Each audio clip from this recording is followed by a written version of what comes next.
चलिए ये है, इसको हम करेंगे फुल स्क्रीन। बढ़िया, ये आपको पूरा दिख रहा है ना स्क्रीन? दिख रहा है ना एकदम कंफर्टेबली? यस, आपको भी एंड तक दिख रहा है सूरत मेरे भाई, मस्ती में। चलिए, क्या बात है, क्या बात है, क्या बात है, क्या बात है। यस पीपल, यारों मैं बयां नहीं कर सकता शब्दों में जो खुशी मुझे आप सबको देख के हो रही है।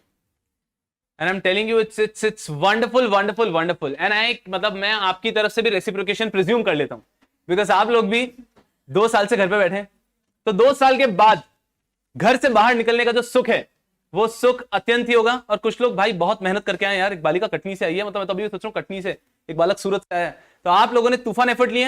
And 110% I will just tell you this thing that you will think that the decision was 110% worth it. हमारा 3 दिन का बहुत ही सिंपल सा टारगेट है। द टारगेट इज, पढ़ाई लिखाई की बात करूंगा बट उसके बाद आपको जनरल ओवरव्यू दे देता हूं। देखो बेटा जी, ये जो अटेम्प्ट है ना, आप सब अच्छे हैं जो एग्जीक्यूटिव ओवरव्यू क्लियर हुए हैं, एंड ये जो आपका अटेम्प्ट है that is June 2022. This is a very special attempt. Why is this a special attempt? एक मिनट रुकना ना, यहाँ पे बहुत सारे बच्चे आ गए तो मैं इनको भी हाई हेलो कर देता हूँ। ए हेलो यारों, जो भी लोग YouTube पे देख रहे हो आप सबको मेरा सलाम, very very very good morning. यहाँ पे बहुत सारे प्यारे प्यारे बच्चे हैं और मैं वैसे ही प्रिज्यूम करता हूँ कि बहुत सारे प्यारे प्यारे बच्चे YouTube पे भी हैं, ठीक है? तो पहले कुछ जनरल बात करता हूँ, फिर सब्जेक्ट पे आएंगे। तो यारों ऐसा है कि ये जो अटेम्प्ट है June 22, ये बहुत ही खास अटेम्प्ट है। Why is this a very special attempt? Because generally whenever a person clears, कुछ खास चीजें होती है कि एक व्यक्ति जब भी एग्जाम क्लियर करता है, आप लोग वहां देखना चाहते हो क्या? एक सेकंड, कुछ हो गया? ठीक है, चलो लैपटॉप स्टार्ट हो जाएगा, प्रॉब्लम नहीं। जनरली जब भी एक व्यक्ति एग्जाम क्लियर करता है तो कैसा होता है यारों, एकदम आप लोग यहां देखो, आप लोग यूट्यूब का लोड मत लो, यूट्यूब वाले आप यहां देखो, आप इनका लोड मत लो, ठीक है ना, एकदम मस्ती से।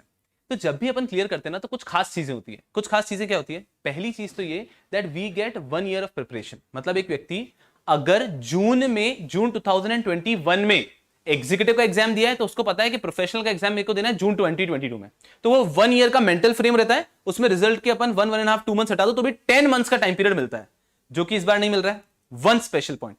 सेकेंड स्पेशल पॉइंट इज, एक व्यक्ति एग्जीक्यूटिव भी मस्ती से दोस्तों के साथ रहा है, क्लासेस की है, लाइब्रेरी में पढ़ा है, चिल किया है और फिर आगे बढ़ा है और फिर एग्जाम दिया है, वो भी यहां पे नहीं है। आप सब लोग पिछले 1 साल से घर की 4 दीवारी में 4 लोगों के बीच रह रहे हो, तो भाई साहब ये स्पेशल बहुत खास बना देता है इस अपकमिंग अटेम्प्ट को।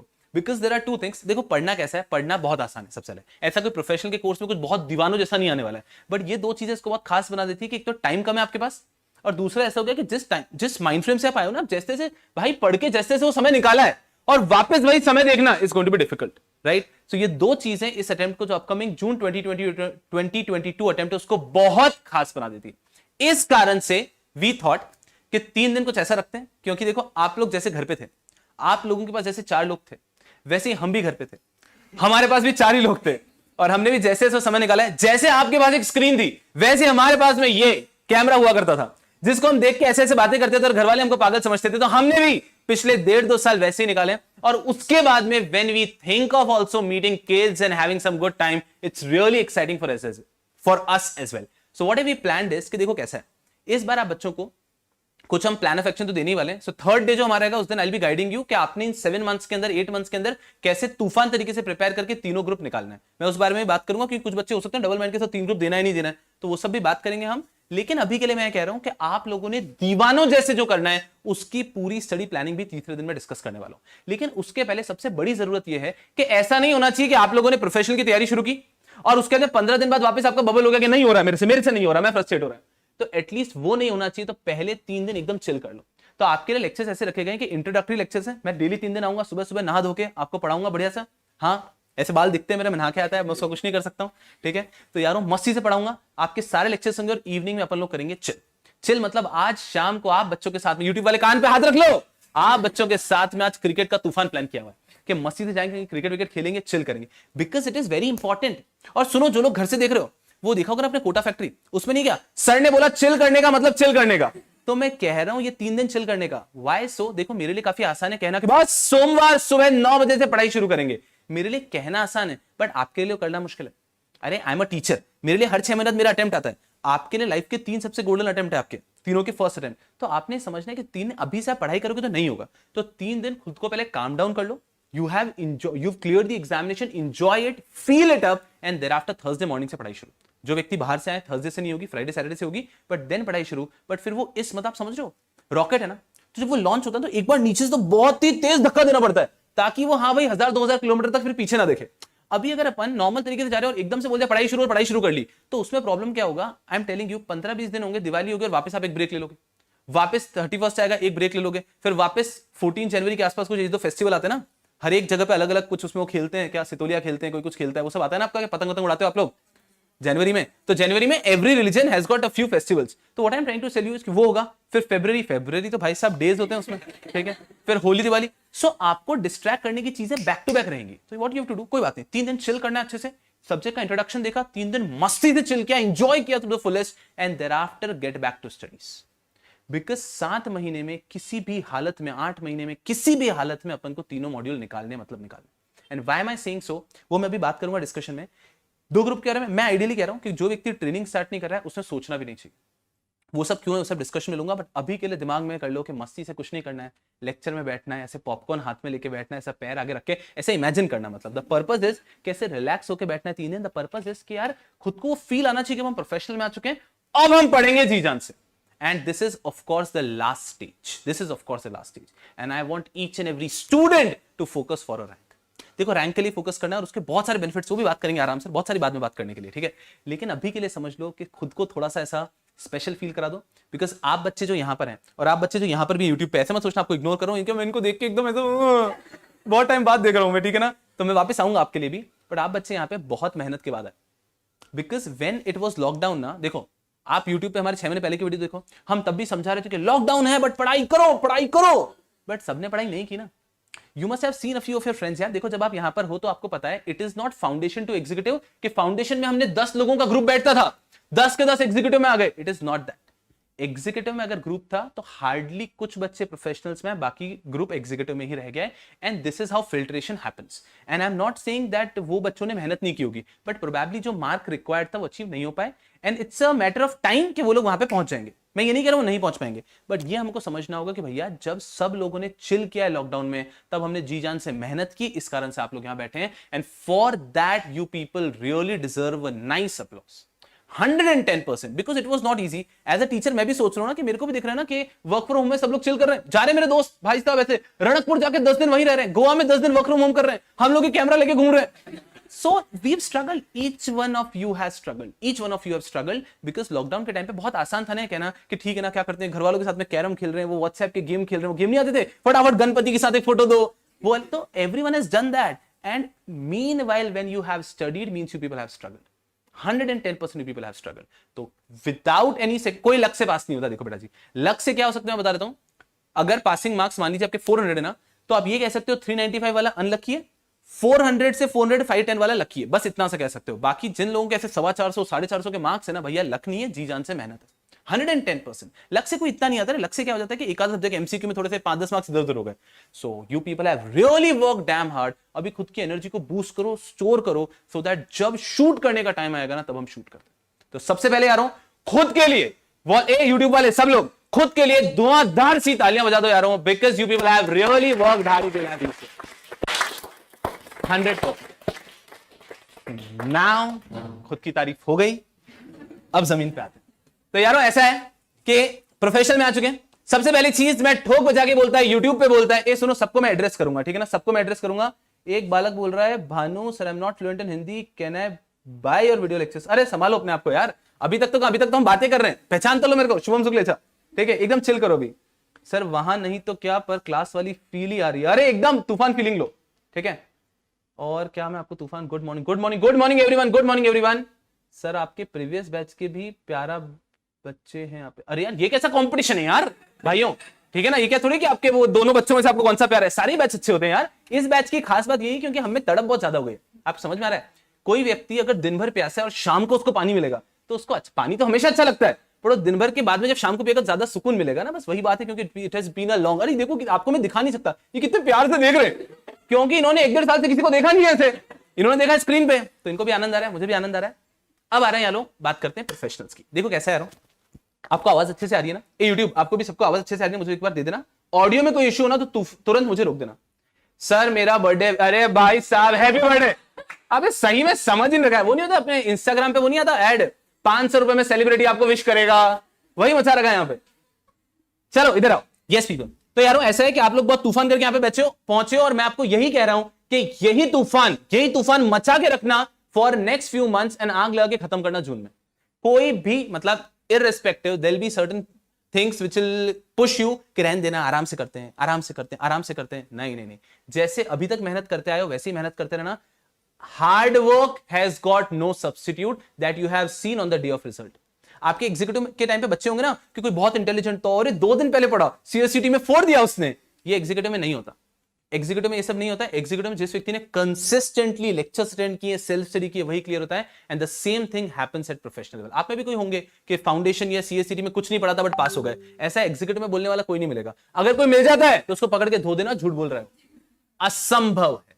तो जो मेहनत की वही मेहनत रिपीट करनी है यारों। बस अब थोड़ा सा मैं पढ़ाता हूं, ठीक है? तो ऐसा है कि सबसे पहले आप बच्चों से मैं बात कर लेता हूं विद रिस्पेक्ट टू प्रोफेशनल का सिलेबस। मैं एकदम स्क्रीन में आ रहा हूं। चलो प्रोफेशनल में आ रहा हूं, क्या है? सबसे पहला मेरा लेक्चर, थोड़ी जिम्मेदारी बनती है मेरी कि आपको ओवरऑल बता दूं। सेमिनार आप सबने देखा है तो आप सबको एक ओवरव्यू पता है, बट एक मेरे रेफरेंसेस में दूसरे सब्जेक्ट आते रहेंगे। इस कारण से आपके प्रोफेशनल में आपके सीएस प्रोफेशनल में हैं आपके 3 मॉड्यूल्स, वो मॉड्यूल 1, मॉड्यूल 2, मॉड्यूल 3। मॉड्यूल 1 के अंदर है 3, और कितने शांत हो गए आप, क्या बात है। ए शांत रहो, शांत रहो। मॉड्यूल 1 में है आपके 3 subject. The first goes taxation, then it is drafting, then it is governance. Governance बहुत लंबा चौड़ा सब्जेक्ट है, आपको समय लगेगा उसको याद करने में, बट अब इसको जीएमआरसी कहते हैं, गवर्नेंस समझ लो, ठीक है? फिर आता है आपका मॉड्यूल 2। मॉड्यूल 2 वापस तूफान, उसमें 3 सब्जेक्ट्स आपके। सबसे पहला सब्जेक्ट आता है आपका वहां पे, आप समझ लीजिए सीआरआई। यह वो सब्जेक्ट है जो आपको दीवाना कर देगा। मेरे बाद में नेक्स्ट लेक्चर सीआरआई का होने वाला है। सीआरआई के बाद में आप समझ लो RCD. RCD is resolution of corporate disputes, another insanely good subject, कि जब कंपनीज लड़ती हैं तो उनको कैसे रिजॉल्व करो, उसके अंदर कंपनी के इंटरनल इश्यूज वगैरह भी कैसे रिजॉल्व करते हैं, ये मेजर है। इसके अलावा भी बहुत कुछ है सब्जेक्ट में। और फिर इसके बाद में आता है दीदी ड्यू डिलिजेंस, मोरलेस कंपनी लॉ का एक ब्रांच है। और फिर आता है आपका मेरा सबका चहेता मॉड्यूल 3। मॉड्यूल 3 कैसा है? अपने घर में होते हैं ना एक चाचा होते हैं जो अपनी सारी बात मान लेते हैं, जब उनको अच्छा लगता है, घर में सब डांट रहे हैं तो भी चाचा संभाल रहे हैं। ये मॉड्यूल 3 वैसा है। मॉड्यूल 3 वो ताकत रखता है कि वो पूरे के पूरे प्रोफेशनल के एग्रीगेट को संभाल सकता है। ये ताकत रखता है मॉड्यूल 3। ये आपको आपके सीनियर्स भी बोलेंगे। मतलब मैं आपको बताऊंगा ना, अगर आपने इंस्टाग्राम पे देखा होगा, एक बालिका 90 ले आई फंडिंग में। 90, मैंने बोला मैं एग्जाम दूंगा तो मैं नहीं ला सकता 90। 90 कैसे कहते हैं थ्योरेटिकल पेपर के अंदर, एंड 80 प्लस भी बहुत बच्चों के। So you just imagine if a single subject has got 90, तो आपका एग्रीगेट का आधा प्रॉब्लम सॉल्व हो जाता है। And that is a power of module 3। Module 3 में 3 सब्जेक्ट आते हैं। एक है फंडिंग जो मैं शुरू करूंगा, उसके अलावा 2 सब्जेक्ट आते हैं। One is MCS, multidisciplinary case studies, another दीवानो जैसा सब्जेक्ट। यारो ऐसा है, आप में से कुछ बच्चे ऐसे होंगे जो एलएलबी कर रहे होंगे, यूट्यूब पे भी कुछ बच्चे ऐसे होंगे जो कि एलएलबी कर रहे होंगे। तो जो एलएलबी करते हैं वो लोग जो केस लॉस को खोद खोद के पढ़ते हैं, वो पूरे एमसीएस के अंदर आते हैं। और जो बच्चे एलएलबी नहीं भी कर रहे हैं, ऐसे मतलब हमारे लिए नहीं है, सबके लिए है। आप लोगों ने तो एग्जीक्यूटिव में बहुत सारे केस लॉस पढ़े। एमसीएस एक ऐसा सब्जेक्ट है जिसमें कोई लॉ ही नहीं है, एक्ट ही नहीं है। इस सिलेबस में 200 to 300 केस लॉस होते हैं, बात खत्म, बस केस लॉस। उन केस लॉस को पढ़ के जाना है। एग्जाम में केस स्टडी क्वेश्चंस आएंगे and we have to answer. तो एकदम बहुत दीवानों जैसे पढ़ते हैं इसको भी हम लोग। इसके अंदर 200 to 300 केस लॉस है, and it is also an open book examination. सिर्फ ओपन बुक, हाँ, आप अपनी बुक को एग्जाम हॉल में लेके जा सकते हो मस्ती से। आपको क्वेश्चन पेपर देखना है, अपनी बुक खोलनी है, अपनी बुक में से उसका आंसर ढूंढना है और उसको अप्लाई करते हुए लिखना है। Now when it is an open book examination, it goes unsaid कि जैसे आपके एग्जीक्यूटिव के पेपर आते थे वैसे नहीं आएंगे। ऐसा कुछ what are the advantages, what is the procedure, ऐसे क्वेश्चन नहीं आएंगे। Question will be application based, के केस स्टडी दे दी जाएगी और उस केस स्टडी के ऊपर आपको अप्लाई करके आंसर लिखना होगा। इसके अंदर हम लोग क्लास में ही 200 के आसपास क्वेश्चंस प्रैक्टिस करते हैं। सो उससे क्या होता है कि हमें एक बहुत बेहतरीन आइडिया लग जाता है कि एग्जाम में किस प्रकार के क्वेश्चन आने वाले हैं। अभ्यास शीट कहते हैं। And the third one is an optional subject. Optional में बेटा जी जो दिल के करीब हो वो ले लेना, ठीक है ना। देखो दुनिया ज्ञान बांटेगी, दुनिया ज्ञान कैसे बांटेगी, मेरी बात समझो सिंपल। मैं आईबीसी पढ़ाता हूं, मैं कह दूंगा आईबीसी लेना, ठीक है। कोई व्यक्ति आईपीआर पढ़ाता है, वो कह देगा आईपीआर लेना। मैं अभी कह रहा हूं ना, जो दिल के करीब हो वो ले लेना, कोई फर्क नहीं पड़ता है। द लॉजिक ऑफ ऑप्शन, आपको एक चीज क्या समझनी होगी यारो, आईसीएसआई जो कि इंस्टीट्यूट है वो हमसे तो ज्यादा स्मार्ट है ना, तो अगर उन्होंने कोई सब्जेक्ट को ऑप्शनल रखा है तो उसका लॉजिक ही यही है कि बच्चा चूज करे। अरे उन्होंने 8 सब्जेक्ट मैंडेटरी दिए तो वो ये वाला भी मैंडेटरी दे सकते थे ना, उन्होंने ऑप्शनल दिया है तो उसका लॉजिक समझने की कोशिश करो। उसका लॉजिक ये है कि वो चाहते हैं कि स्टूडेंट सिलेक्ट करें कि हाँ यार मैंने एग्जीक्यूटिव में पढ़ा था ये सब्जेक्ट, मुझे पसंद आया, मैं इसी को एज ए प्रोफेशनल में ऑप्शन लेना चाहता हूं। भूल जाओ ये बात भी कि which one is scoring which one is not scoring. I tell you the history would suggest, जो अपने पास रैंकर है तकरीबन 15 रैंकर, 15 में से 12 का आईबीसी था। अब उनका आईबीसी क्यों था? क्योंकि उन्होंने लिया था। अगर वो आईबीसी ले लेते, आईपीआर लेते, तो मैं ये बोलता कि 15 में से 12 का आईपीआर था। तो it really doesn't matter, it is just because majority has taken something, they have scored good, does not mean that you will also score good.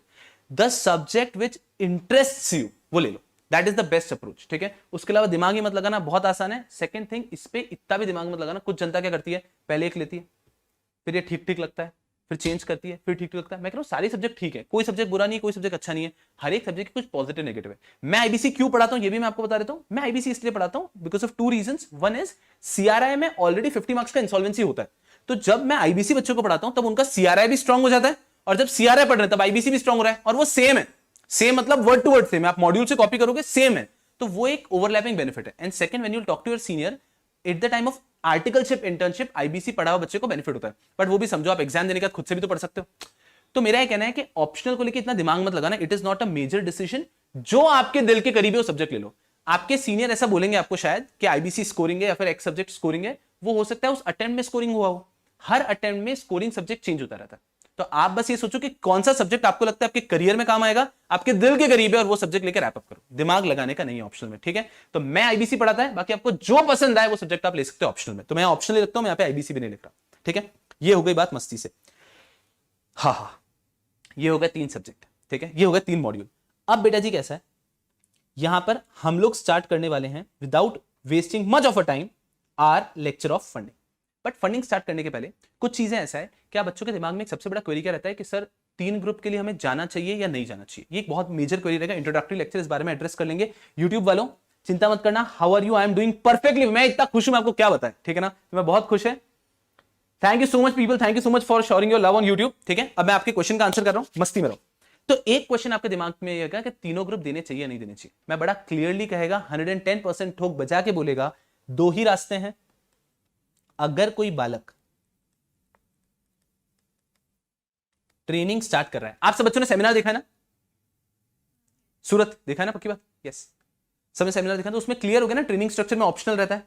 If you people, if there is anyone who's starting training right now, 100% decide by yourself। या तो आप 2 group देना चाहो तो दे सकते हो, आप चाहो कि 1 ग्रुप देना तो भी आप दे सकते हो। ये डिपेंड करेगा कि आपके आर्टिकलशिप के अंदर आपको कितना लिबरल वहां पे एनवायरमेंट है। आप अभी डिसाइड नहीं कर पाओगे। अगर आर्टिकलशिप में एकदम स्ट्रिक्ट एनवायरमेंट है तो कैसे पढ़ोगे। तो अगर आप आर्टिकलशिप करो तो 2 ग्रुप या फिर 1 ग्रुप भी देना हो सकता है उन संभावनाएं। लेकिन अगर कोई व्यक्ति अभी ट्रेनिंग स्टार्ट नहीं कर रहा है, ये सुनो, मेरी हैंडराइटिंग इतनी गंदी नहीं है, थोड़ी गंदी है। ये क्या है कि आज क्लासरूम ये सब कुछ नया है ना, तो इस कारण से थोड़ी सी परेशानी हो रही है, बाकी ठीक है। अगर कोई व्यक्ति ट्रेनिंग स्टार्ट नहीं कर रहा है तो 100% without any second thought go for all the groups. 100% तीनों ग्रुप के लिए जाओ अगर कोई ट्रेनिंग स्टार्ट नहीं कर रहा है। अब इसके अंदर आपके दिमाग में क्वेरी क्या आएगी कि sir well starting the session you told कि भैया नॉर्मली मिलते हैं 10 महीने, इस बार मिल रहे हैं कम टाइम, तो आप ऐसा करो वैसा करो। तो फिर सर 3 ग्रुप्स कैसे मैनेज होगा। यू जस्ट थिंक लॉजिकली, सोचो एकदम आराम से। 3 ग्रुप है, 9 सब्जेक्ट है, 9 में से एक ऑप्शनल है, ऑप्शनल भी ओपन बुक है, एक एमसीएस है वो भी ओपन बुक है। तो 2 सब्जेक्ट ऐसे हैं जिसमें आपको समझना है, आपको याद नहीं रखना है, बिकॉज ओपन बुक है ना। एंड ओपन बुक में institute allows you to carry any number of books. उसमें अपने योद्धा सारथी के नाम से बुक्स बनाई है, आप कोई भी बुक लेके एग्जाम हॉल में जा सकते हो। तो आपके ऊपर याद रखने का लोड तो 0 है। तो अगर ये कुछ ऐसे सब्जेक्ट एमसीएस वगैरह अगर आपने अभी निपटा लिए तो आपका एक सब्जेक्ट का तो लोड ही कम हो गया ना, बिकॉज आपको याद तो कुछ करना ही नहीं है। तो प्रैक्टिकली जो वेट वाले सब्जेक्ट है ये 7 ही है, ये सब्जेक्ट 7 ही है, वेट वाले सब्जेक्ट 7 ही है। अब अगर अपन सोचेंगे कि अगर यार सर नॉर्मली तो मिलते हैं हमको अराउंड 9 to 10 months, इस बार मिल रहे हैं 7 to 8 months, so how will it be manageable? You remember your executive, you talk to your seniors or professionals। जिस दिन आप नए नए किसी कोर्स में आते हो ना, तो पहला 1 महीना तो आप पढ़ते ही नहीं हो, आप सिर्फ हाय हेलो करते हो। आप एग्जीक्यूटिव का बैच याद कर लो, पहले 1 महीने में आपने इतुक सा पढ़ा होगा, और ये नॉर्मल है बिकॉज बच्चों को कंफर्ट लेवल पे लाया जा रहा है। आपको सीधा वो जो वार्म अप है उसका टाइम नहीं मिलेगा, आपको सीधा भागना होगा। ये एक प्रिजम्पशन है। अगर आप तीनों ग्रुप देते हो तो जो वार्म अप का टाइम है वो वेस्ट नहीं करेंगे, वो सीधा है कि वो 5-6 दिन में किया वार्म अप, ये 3 दिन में थोड़ा बहुत वार्म अप हुआ और सीधे लेक्चर स्टार्ट कर लिए। तो आपको बेनिफिट क्या होगा समझना, प्रैक्टिकली दिमाग लगाओ। अगर आप ट्रेनिंग अभी स्टार्ट करना एलिजिबल है आपका, मान लीजिए आज अपन डेट लेते हैं, ये है October 2021, you are allowed to start your training right now. ठीक है, जो ट्रेनिंग स्टार्ट कर रहा है उससे मेरे कोई गिला शिकवे नहीं है, उसने अपना डिसीजन लिया। यहां से 2 साल में आपकी ट्रेनिंग हो जाएगी, आपको ट्रेनिंग का पूरा डिटेल्स दे दिया ना, 21+1 वगैरह वगैरह। यहां से 24 मंथ्स में आपकी ट्रेनिंग हो जाएगी और अक्टूबर 23 में आपकी ट्रेनिंग खत्म हो जाएगी एंड यहां पे आपके नाम के आगे CS लग जाएगा। बात समझ में आ रही है? ये मैंने उस दिन भी एंड में समझाया था क्लियरली कि आप जिस दिन ट्रेनिंग स्टार्ट करते हो, आपकी ट्रेनिंग जब खत्म हुई उसके बाद में ही रजिस्टर ऑफ मेंबर, जो CS का रजिस्टर ऑफ मेंबर, उसमें आपका नाम ऐड होगा, आप CS हो गए, आप CS की तरह जॉब, CS की तरह साइन, आप इस दिन के बाद कर पाओगे। कब के बाद? अक्टूबर 23 के बाद, प्रिज्यूमिंग इन 2 साल में आप अपने प्रोफेशनल के तीनों ग्रुप निकाल दो। बट आई थिंक लड़खड़ के जैसे तैसे एक व्यक्ति तीनों ग्रुप निकाल देता है। ठीक है, तो अगर निकल गए प्रिज्यूमिंग, तो यहां पे आपका नाम रजिस्टर ऑफ मेंबर में ऐड होकर आप CS बन जाओगे, नाम के आगे CS लगा सकते हो, आप जॉब कर सकते हो एज ए CS, आप प्रैक्टिस कर सकते हो स्टार्ट, ये सब आप यहां से कर सकते हो। वहीं अगर आपका ऐसा है कि नहीं यार सर, जो मेजॉरिटी स्टूडेंट्स का ओपिनियन है कि नहीं सर अभी फ्लो में है ना, लोहा गर्म है, ठोक देते हैं और हम अच्छे से पढ़ के एग्जाम देना चाहते हैं अभी, इसका मतलब है कि आप एग्जाम दोगे जून में, जून 21, और आप एट दी अर्लीस्ट भी जुलाई 21 से आर्टिकलशिप स्टार्ट करोगे। सही है, जुलाई से 2 साल,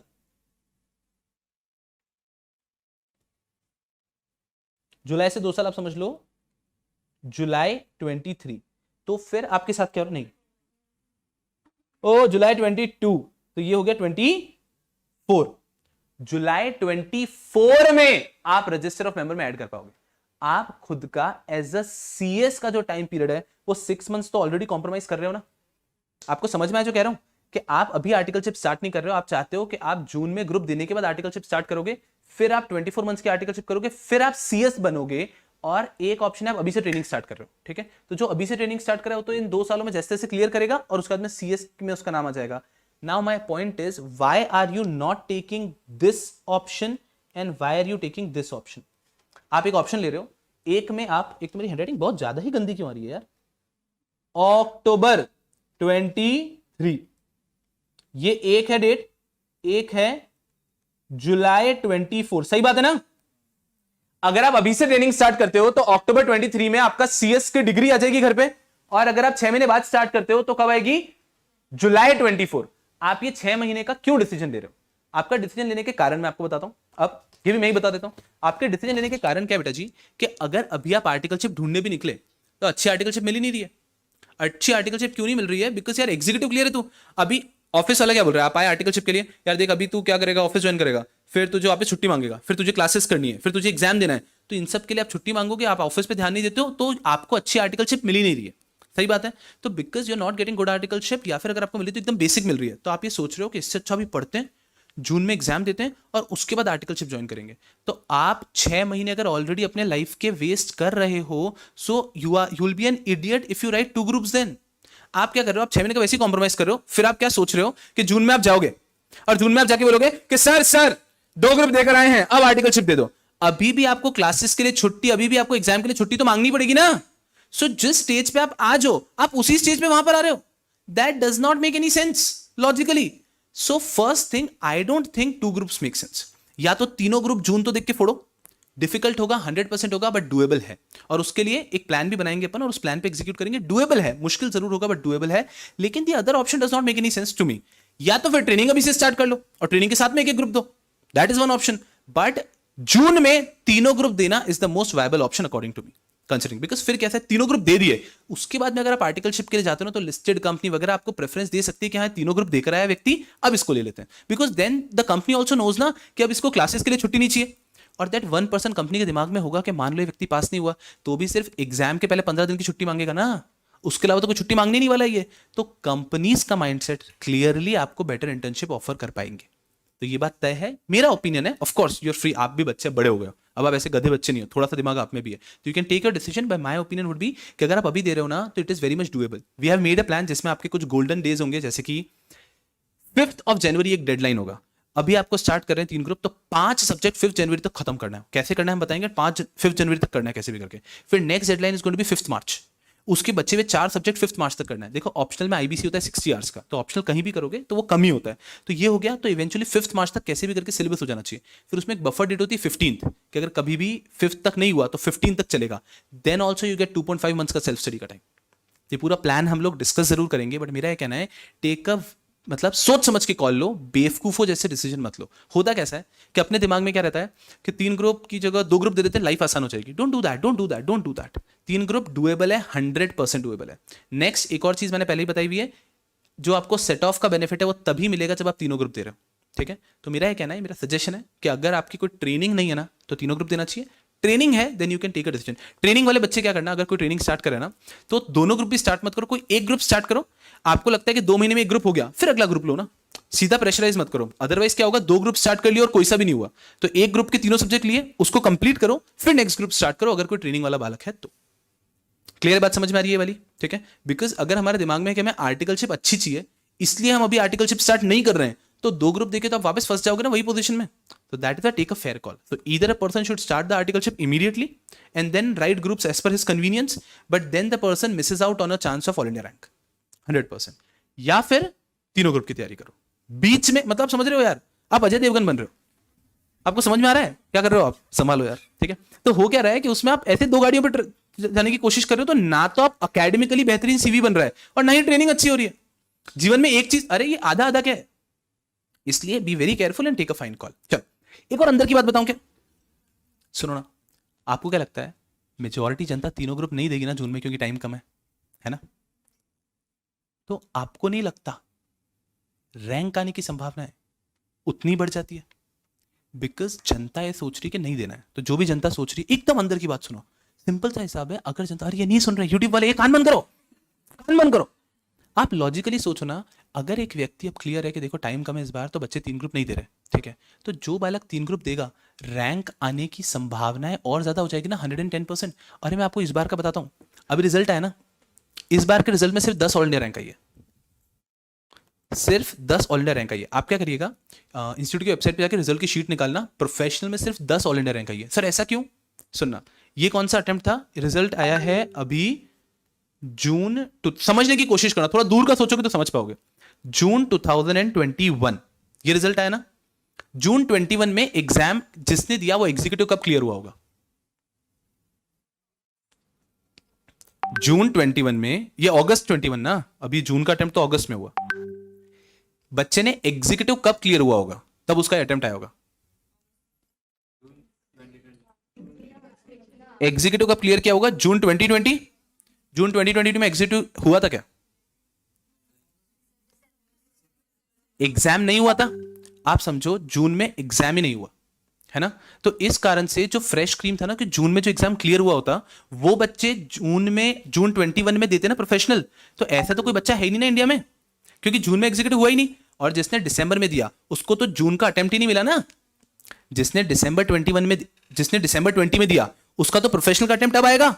आपको समझ में आ रहा है, तो मतलब इस अगस्त अटेम्प्ट में प्रोफेशनल के बच्चे कौन थे, ये वो बच्चे थे जो दिसंबर 19 में एग्जीक्यूटिव क्लियर हुए, उसके बाद में उन्होंने दिसंबर 20 में प्रोफेशनल दिया, या तो नहीं हुआ या फिर ऑप्ट आउट किया, फिर जाके उन्होंने जून 21 में दिया। आपको बात समझ में आ रही है मैं कह रहा हूं। तो इस बार हर वो बालक जिसके 55% से ज्यादा है उसकी रैंक है। तो इस बार रैंक 10 क्यों आई है, क्योंकि इंस्टीट्यूट का एक रूल होता है कि अगर आपको रैंक चाहिए तो आपके मार्क्स 55% से ज्यादा होने चाहिए। ये इंस्टीट्यूट का रूल है। 51% पे रैंक देंगे तो बुरा नहीं लगेगा क्या, मेरे कितने आए 402 ऑल इंडिया रैंक चॉइस, तो अच्छा नहीं लगेगा ना, समझ रहे हो। तो इंस्टीट्यूट का एक रूल है कि 55% होना ही चाहिए। तो हर बालक जिसके 55% से ज्यादा है उसकी इस बार रैंक है, which also happens for old syllabus student. आप ओल्ड सिलेबस स्टूडेंट पे देखोगे ना, तो ओल्ड सिलेबस स्टूडेंट में किसी कम मार्क्स पे भी रैंक आ जाती है, बिकॉज ओल्ड सिलेबस में बच्चे ही कम बच्चे ना। तो ये भी चीजें कुछ फंक्शन करती है दुनिया में। इतना दिमाग नहीं लगा सकते आप एज ए स्टूडेंट, नहीं लगा सकते इतना। क्या रे भाई 9 सब्जेक्ट पढ़ लेंगे, ये सब क्या कर रहे हो सर, हमें क्या दूसरी अकेडमी थोड़ी खोलनी है। तो I understand that, but you have to simply understand one thing, that when the time period is 7 months, when the time period is 7 months ना, तो 110% कम बच्चे ग्रुप 3 तीनों ग्रुप के लिए जाएंगे। कम बच्चे तीनों ग्रुप के लिए जाने वाले हैं, तो जब कम ही बच्चे जाने वाले हैं, कोई ना कोई तो जाएगा। कोई तो AR1 लेकर आएगा। आप सोचो तो सही, मतलब मेरी AR, मैं परमानेंट टैटू लगा दूं AR1 का, किसे कहते हैं AR1? What I am trying to say, इस बार अपने स्टूडेंट का AR1 आया भाई, अरे मैं सही कह रहा हूँ, मैंने रिजल्ट देखा मेरे आंखों में आंसू आ जाते हैं। AR1 किसे कहते हैं? मतलब ये तो अपन क्या हिंदू है ना, तो अपने को तो बॉडी को जलाते हैं, अगर मेरी ग्रेव बनती है तो मैं लिखवा देता टीचर ऑफ AR1। आपको समझ में आ रहा है? मतलब such a proud moment for a teacher as well, and as a student I am telling you, get मतलब clearing the examination has a different feeling 110%। But you just imagine, आपको याद आ रहा है आपका रिजल्ट का दिन, आपको लग रहा है एकदम ऐसी हवा में बहुत इज्जत मिल रही थी हर तरफ, मतलब ये क्या इतनी इज्जत, मम्मी बोल रही है बैठ जा, मम्मी खाना वाना खिला रही है घर पे, मतलब अपनी इच्छा के खाना वाना बोल रहे हैं एकदम रिलेटिव, मम्मी बोल रही है कोई बात नहीं अपन शाम को, मैं मम्मी दोस्तों के साथ हूँ लेट हो जाऊंगा, अरे हाँ हाँ कोई बात नहीं, आराम से आराम से आ। आपको समझ में आ रहा है? नॉर्मली क्या होता है कि फिर घर ही मत आना तो दोस्त के ही रह जा। You can you see the difference? And you just imagine, I am telling you ना, वो रिजल्ट के दिन का जो मजा है ना, उस मजे के लिए मेहनत करना वर्थ इट है। साल भर की मेहनत वर्थ इट है वो एक दिन के मजे के लिए। बिकॉज अनफॉर्चुनेटली क्या होता है यार, अपन लोग सब है ना, कि मैंने भी प्रोफेशनल एग्जाम दिए ना, तो हर एक बालक क्या करता है, एग्जाम के रिजल्ट के 2-3 महीने पहले से ना घर पे ऐसे पापा में बैठे होंगे, CS का रिजल्ट तो बहुत ही यार एकदम टाइट आता है, पिछली बार 6% हुआ था, कोई भी पास नहीं होता है। मतलब आप पहले से घर पे माहौल बनाना शुरू कर देते हो। हर एक बालक ने किया ये, मैं आपको कह रहा हूं, ये एक ऐसा पाप है जो हर बालक ने किया है। एक रिजल्ट के 3-4 महीने पहले एक माहौल, मतलब ऐसा घर में ऐसा कि कल को मेरे ऐसा हो जाए ना कि रिजल्ट फेल हो जाऊं तो ऐसा फ्लाइंग चप्पल नहीं आनी चाहिए मुझ पे, घर वाले अपन को सहानुभूति देनी चाहिए, कोई बात नहीं बेटा कोई बात नहीं, तो अपन घर पे माहौल बनाते हैं। गलत है, अरे गलत है। अरे इस बार के रिजल्ट में आई थिंक 24% किसी एक मॉड्यूल का पासिंग परसेंटेज आया है।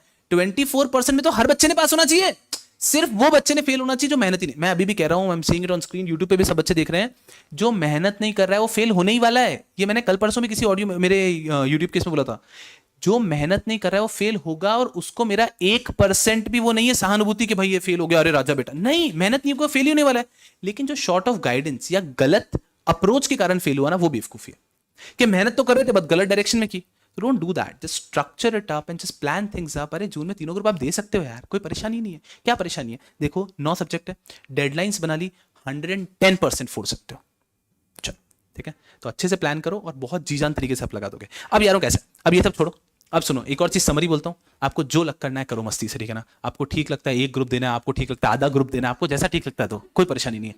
लेकिन ये बात तय है कि इस कारण से मत दो कि कंफर्ट लेवल क्या कंफर्ट लेवल, लाइफ के आखिरी मेहनत करने के 7 महीने ना, इसके बाद कौन मेहनत करा, मजदूरी थोड़ी कराएंगे आपसे, इसके बाद कोई मेहनत नहीं कराने वाला है। और एक बार रिजल्ट आ गया ना, उसके बाद तो घर वाले वैसे भी ऐसा प्रीमियम ट्रीटमेंट देंगे, मैं अरे आप सोच ही नहीं सकते, आप सोच ही नहीं सकते। अरे मतलब अरे राजा बेटा, आपको समझ में आ रहा है? तो एकदम आस पड़ोस वाले सब प्रीमियम ट्रीटमेंट देना चालू कर देंगे, और उसके बाद में लाइफ की एक अलग स्ट्रगल शुरू होगी। I will be very Frank, ऐसा जो दुनिया बोलती है ना एक बार रिजल्ट आ गया फिर लाइफ बहुत अच्छी है, ऐसी अच्छी भी नहीं है, ठीक है। उसके बाद के अपने संघर्ष हैं, बट एटलीस्ट पढ़ना नहीं पड़ेगा। तो जो पिछले 17-18 साल से आप संघर्ष करते हुए आए हो ना, वो संघर्ष बदल जाएंगे और जीवन के नए संघर्ष आएंगे। That will be practical difficulties of life, तो वो भी आप सीखोगे धीरे धीरे। लेकिन एक है, तो मेरा सजेशन रहेगा, एक बार मैं रैप अप करो, आपको फिर भी लगता है ना, एक बड़ा क्लियर बात कर रहा हूं मैं सबसे, ये मैंने मेरा ओपिनियन दिया and I have probably covered all the points which have been in my mind. तो मेरे दिमाग में जो पॉइंट्स मैंने सब बता दिया आपको। इसके अलावा you are free to take your decision.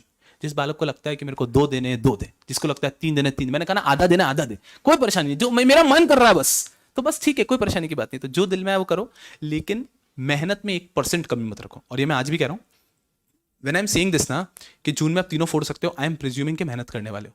अब मेहनत में मैं ये नहीं कह रहा, वो लोग नहीं बोलते जो दिन के 20 घंटे पढ़, अरे 20 घंटे क्या बातें कर रहे हो, दिन के 20 घंटे कैसे पढ़ लोगे? दिन के 20 घंटे हमारे लड़के जग नहीं सकते, आपको समझ रहे हो कि 6 घंटे की तो नींद चाहिए, तो इम्पॉसिबल है। आई एक्सपेक्ट रीजनेबलनेस कि दिन के 7 घंटे लेक्चर्स देख लो first 5 to 6 months, 7 hours lecture is doable, और दिन के 2 से 3 घंटे पढ़ाई कर लो for first 5 months। This is a very doable thing. इसमें मैं कोई आपसे ये नहीं बोल रहा हूं कि पत्थर तोड़ने। 7 hours of lectures and 3 hours of study is a basic expectation जो आपको करना ही है। ये सुनने में अजीब लगता है, बट आप सोचो ना कि सुबह उठ गए, सुबह 3 घंटे के एक लेक्चर कर लिए, शाम को 4 घंटे के लेक्चर कर लिए, हो गए ना 7 घंटे, पता भी तो नहीं चला और हो गए। और दिन में 2-3 घंटे का होमवर्क कर लिया, पढ़ाई कर ली, तो पता भी नहीं चलेगा, ये हो जाता है। And I will tell you very frankly, when the going gets tough, the tough gets going. और आप एक और चीज देखना, पता नहीं मैं इधर उधर की बातें क्यों करूं, मेरे लेक्चर का टाइम चला जाएगा, मैं पढ़ाऊंगा फंडिंग है, मैं पढ़ाऊंगा, ठीक है ना, फंडिंग अच्छे से सुनना मेरी बात को। एक और खास बात क्या है बेटा जी, आपने एग्जीक्यूटिव में देखा होगा, कुछ बच्चों ने एक ग्रुप का सोचा होगा, उनको दिन भर एक ग्रुप का पढ़ने के लिए भी कम पड़ता है। जिन्होंने 2 ग्रुप सोचा, उनको दिन भर 2 ग्रुप के लिए भी कम पड़ता है। तो आपके प्लेट में जितना दे देंगे ना, आपको वो ज्यादा ही लगेगा। आपको समझ में आ रहा है? तो आपको जितना एक ग्रुप वाले को बहुत काम है भाई, बहुत काम है यार, दाढ़ी वाड़ी बढ़ रही है, बहुत काम है, टाइम नहीं मिलता है, तो जो एक ग्रुप वाला भी वही सोच रहा है, दो ग्रुप वाला भी वही सोच रहा है, तो इट इज जस्ट कि वो अपने आप ही अपना बॉडी एडजस्ट करके मैनेज कर लेता है, एकदम आराम से हो जाता है, तो कोई ऐसी चिंता की बात नहीं है। दूसरी चीज, आप में से अगर कोई ऐसा बालक होगा ना जिसके एग्जीक्यूटिव में अटेम्प्ट लगे होंगे फिर वो प्रोफेशनल में आया, मैं अभी भी कह रहा हूं कि यार सेकंड अटेम्प्ट में पास होना काफी कठिन होता है, या तो व्यक्ति फर्स्ट में हो जाता है या व्यक्ति थर्ड में होता है। ऐसा क्यों होता है? फर्स्ट अटेम्प्ट तक तो अपन एक गोल्डन अटेम्प्ट जोश से पढ़ते हैं, कोई भी व्यक्ति फेलियर इतना आसानी से एक्सेप्ट नहीं कर पाता है, क्योंकि एग्जीक्यूटिव के पहले फेलियर देखा ही नहीं होता ना, देखा ही नहीं फेलियर कभी, क्योंकि यार स्कूल में तो फेल होते नहीं है, स्कूल में तो भाई यहाँ तो टॉपर ऑपर बच्चे आए हैं जो वहाँ पे एग्जीक्यूटिव में 54% 55% के लिए लड़ रहे हैं, स्कूल के टॉपर रहे हुए अपन लोग, तो फिर एकदम वो एक्सेप्ट नहीं होता है, तो second attempt gets difficult only, that's I am saying first attempt में गोल्डन अटेम्प्ट होता है। और अभी आप में जोश कितने आपको समझ में आ रहा है? अभी अगर आपको बुक्स दिखेंगी ना तो आपको उससे चिड़चिड़ नहीं होगी, ऐसे इंस्टाग्राम पोस्ट बनेगा वो, वेरएज थोड़े टाइम बाद बुक से चिड़चिड़ होती है। अब वो एग्जीक्यूटिव की बुक्स देखो ना, उनको वापस पढ़ना पड़ता है, मतलब ऐसा कैसा लगेगा उन बुक्स को पढ़ना। तो अभी एक जोश है, तो इसको पॉजिटिवली आप मॉड्यूलेट करो, 110% जीवन में आगे बढ़ जाओगे, ठीक है? That's my suggestion.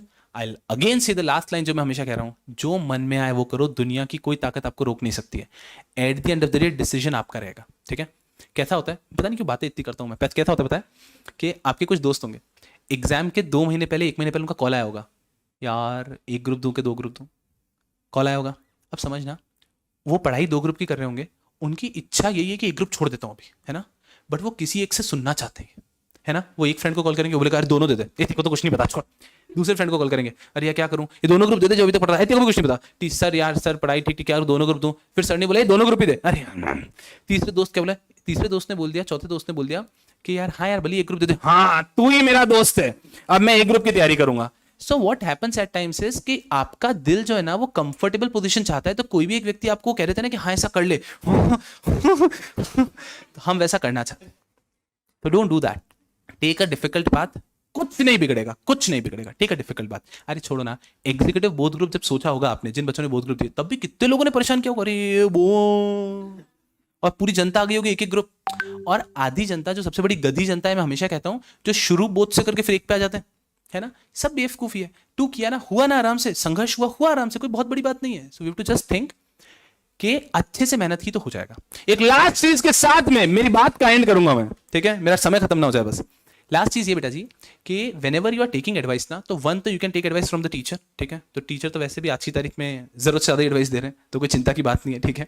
दूसरा, you take advice from your senior, if you have any friend as an, जो कि आपका भाई बहन, अगर आपके परिवार में कोई CS वाले हैं तो उनसे एडवाइस लो, या फिर कोई ऐसे सीनियर से जो एग्जाम दे चुका है उनसे एडवाइस लो। प्रॉब्लम कैसा है, आप एडवाइस लेते हो अपने पियर्स से, आप भी गधे वो भी गधे, आप लोग क्या कर रहे हो? So then taking an advice with your peer is not helping at this juncture. Talk to someone who has written professional level.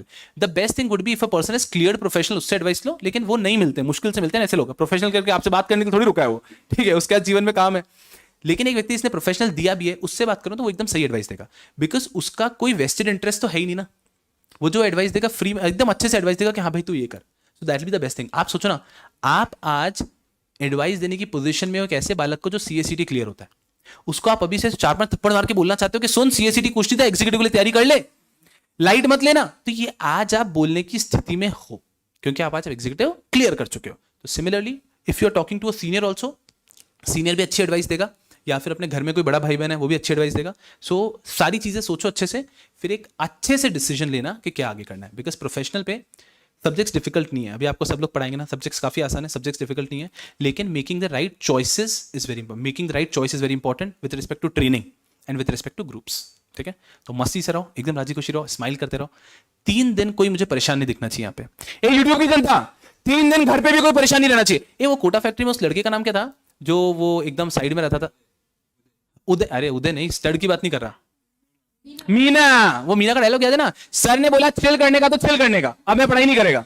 तो मैं कह रहा हूं 3 दिन बिल्कुल चिल करने का, मीना बन जाओ सब लोग, ठीक है। 3 दिन अपने घर के आसपास जो ऐसे गार्डन है वहां चले जाओ, जो करना है करो, बट मैं कह रहा हूं 3 दिन बिल्कुल चिल करने का। Why am I saying irrespective of your decisions, आप 1 ग्रुप दे रहे हो, 2 ग्रुप दे रहे हो, 3 ग्रुप दे रहे हो, ट्रेनिंग कर रहे हो नहीं कर रहे हो, 3 दिन पूरा चिल करना, so that you will get that push to work hard. Then break सबको चाहिए। अभी ब्रेक नहीं लोगे तो 15-20 दिन बाद ब्रेक लगेगा। अभी 3 दिन मस्ती से चिल करो, लेक्चर्स अटेंड करो, इंट्रोडक्टरी लेक्चर्स देख लो, फिर चिल करो। एंड थर्सडे से, जो बच्चे घर से देख रहे हैं, थर्सडे से पढ़ाई शुरू करो। और आप बच्चे अपने घर जाएंगे तो आप फ्राइडे से कर सकते हो, बट विदाउट वेस्टिंग टाइम फिर जी जान से वही बुक लो, श्री गणेशाय नमः लिख के शुरू कर दो, या जो लिखना है शुरू करो, 786 जो मन में आए लिख दो, एकदम सेक्युलर, ठीक है। मस्ती से जो लिखना है लिख के शुरू कर दो, कोई चिंता की बात नहीं है। बट अच्छे से पढ़ाई करो, जी जान में करो, खूब खूब आगे बढ़ो। आप बच्चों के रिजल्ट के दिन जितना मजा हमको आता है ना, उतना कभी भी नहीं आता है। मतलब मैं आपको सही बता रहा है कि there were a few results ना, जो देख के ऐसा लगता है कि मतलब आपू नीच भगवान है, ऐसा मतलब आप समझ रहे हो, बच्चे एकदम ऐसे करते हैं कि सर बस आपके, तो फ्रैंकली हमारा कुछ इतना कॉन्ट्रीब्यूशन नहीं होता है, बट आपके रिजल्ट के दिन हम लोग बहुत दीवानों जैसे खुश होते हैं। एंड ये यूट्यूब पर रहेगा ही सही, हम लोग डिलीट तो करते नहीं है। You see this video at the time of result of June 2022। मैं अभी ठोक बचा के कह सकता है कम से कम 10 ऑल इंडिया रैंक ठोकेंगे अपन, कम से कम 10 ऑल इंडिया ठोकेंगे अपन। क्योंकि अगर अपने बच्चे मॉड्यूल, अपने बच्चे तीनों ग्रुप दे रहे हैं तो वो लाएंगे ना, अरे जनता दे ही नहीं रही है।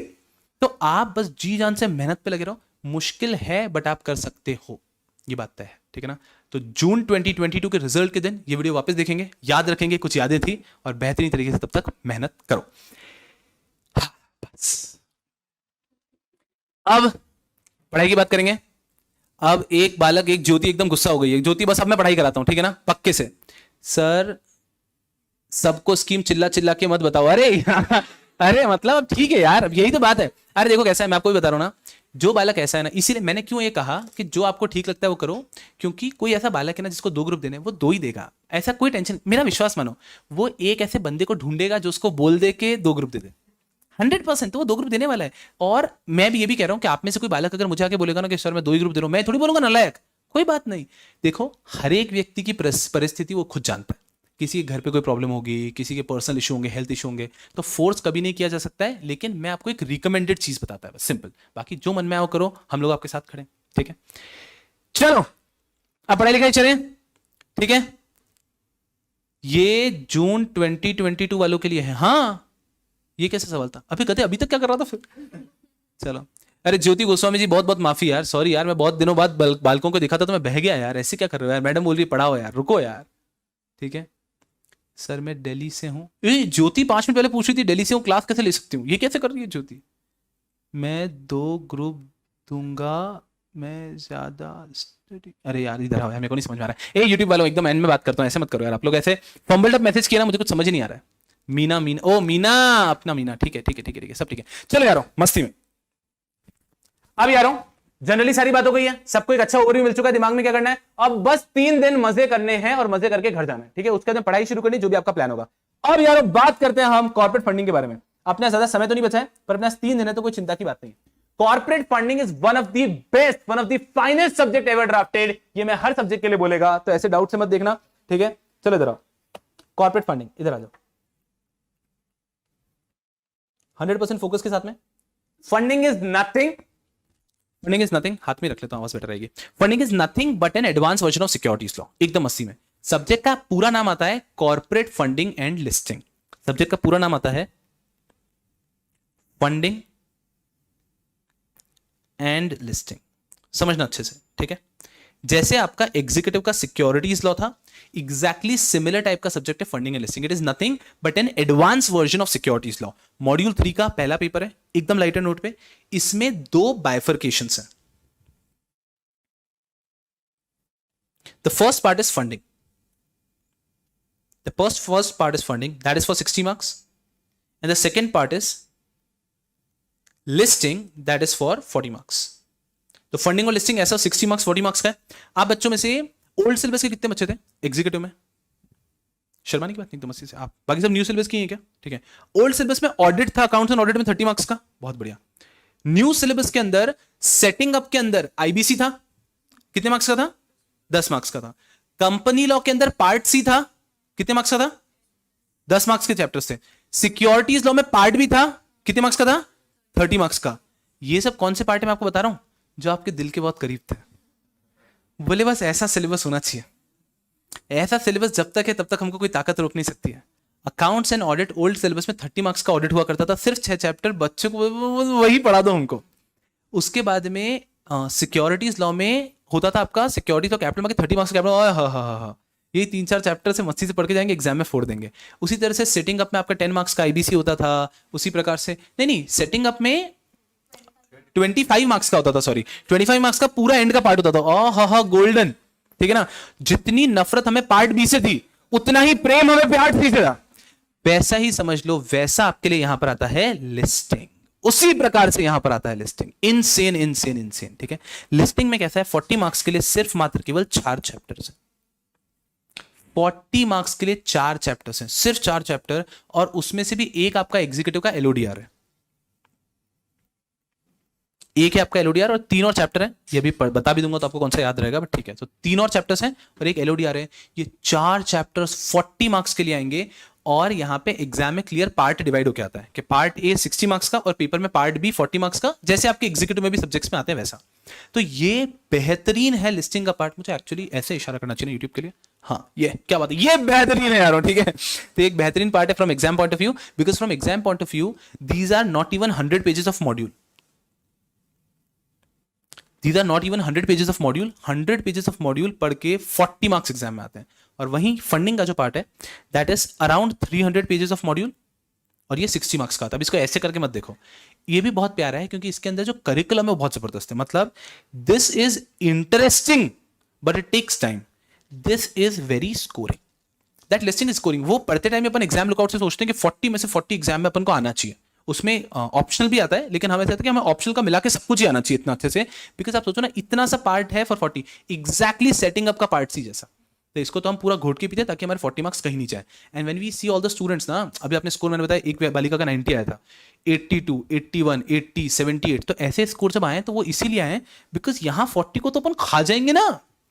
और ये भी स्कीम चिल्ला चिल्ला के बता रहा हूं, ठीक है। मैं इस 40 को तो अपन छोड़ेंगे ही नहीं ना। अरे इंडिया का कोई भी बच्चा क्यों छोड़ेगा इस 40 को। तो इस 40 को 100% कर लिया तो वैसे ये सेट होता है। और मॉड्यूल के 100 पेज पता ही नहीं चलता है 100 खत्म हो जाता है। 100 पेज का तो आपका एग्जीक्यूटिव का वो सेटिंग अप का लेबर लॉ का चैप्टर था शायद 13 14 कौन सा, मतलब गाली वाली दे दूंगा मैं, ठीक है ना, छोड़ो उस चीज को। So what I am trying to tell you is कि अरे 100 pages and there comes funding for 60 marks. इसका सिलेबस काफी इंटरेस्टिंग है। इसके अंदर आप पढ़ते हो एग्जीक्यूटिव में जो आपने आईसीडीआर पढ़ा है वो वापस पढ़ोगे, एग्जीक्यूटिव में जो आपने रियल एस्टेट इन्वेस्टमेंट ट्रस्ट पढ़ा है वो वापस पढ़ोगे, इंफ्रास्ट्रक्चर इन्वेस्टमेंट ट्रस्ट पढ़ोगे, फिर आपने ईसीबी जो आपने एग्जीक्यूटिव में कौन सा सब्जेक्ट में आता है मालिक, ईबीसीएल में आता है ना, ईबीसीएल में जब ईसीबी पढ़ते हो वो आप यहां पे पढ़ोगे ईसीबी। ऐसे कर करके 12 चैप्टर्स हैं यहां पे। तो सिलेबस काफी बड़ा है, लेकिन ये सिलेबस पढ़ने में आता है बहुत मजा। मतलब ये जो सिलेबस आता है इसमें अपन लोग रियल एस्टेट इन्वेस्टमेंट ट्रस्ट को इस प्रकार से पढ़ते हैं जैसे आपने कभी सोचा भी नहीं होगा। For that matter I will be starting real estate investment trust tomorrow.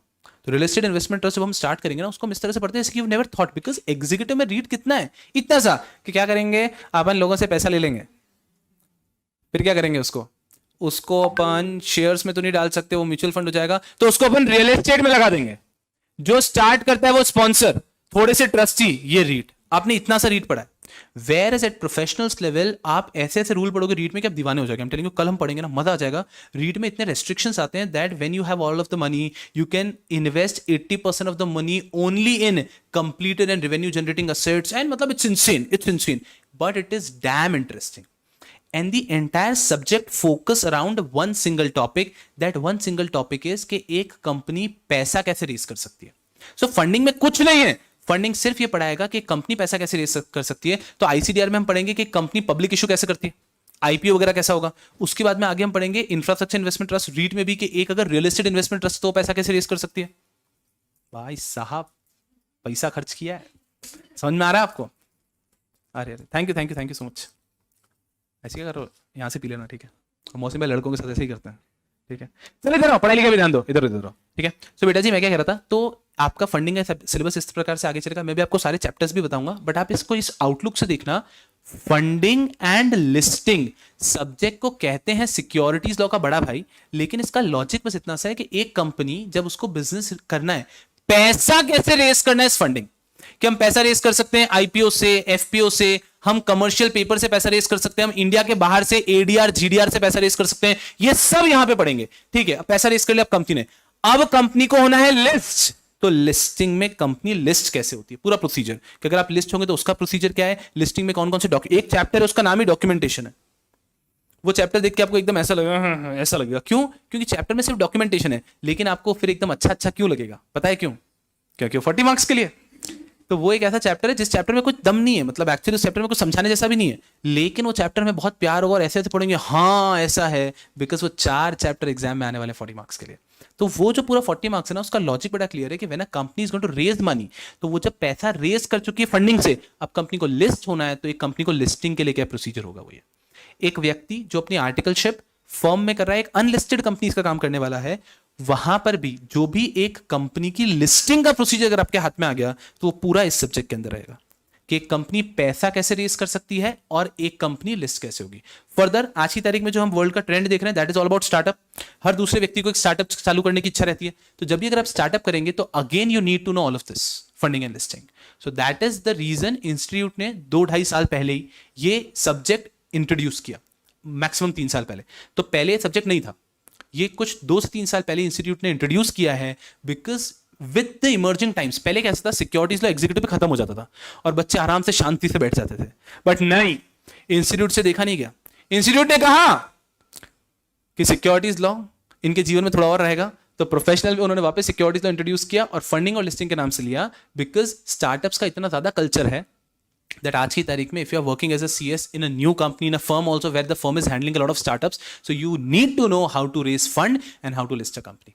कैसा है एग्जीक्यूटिव तक, क्या है कि एक लिस्टेड कंपनी के कंप्लायंसेस क्या है आपको बताए हुए, एलओडीआर एग्जीक्यूटिव में लिस्टेड कंपनी के कंप्लायंसेस आपको पता थे, लेकिन भैया लिस्ट होना कैसे, प्रोसीजर कैसे, वो at the end of the day वो सीएस के पास ही पूछने के लिए आएंगे ना।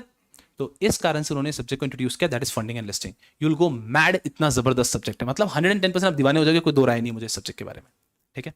यहां पे आपका आईसीडीआर और एलओडीआर 2 ऐसे सब्जेक्ट हैं, 2 ऐसे चैप्टर हैं जो एग्जीक्यूटिव जैसे ही हैं, थोड़ा सा एडिशनल चीजें पढ़ोगे, बट एग्जीक्यूटिव में जो एलओडीआर पढ़ा था और जो आईसीडीआर पढ़ा था वो एज इट इज यहां पर आते हैं विद फ्यू एडिशनल पॉइंट्स। तो हमें समझ में आता है कि एग्जीक्यूटिव में बहुत कुछ था, लेकिन सबसे इंपॉर्टेंट यही 2 थे।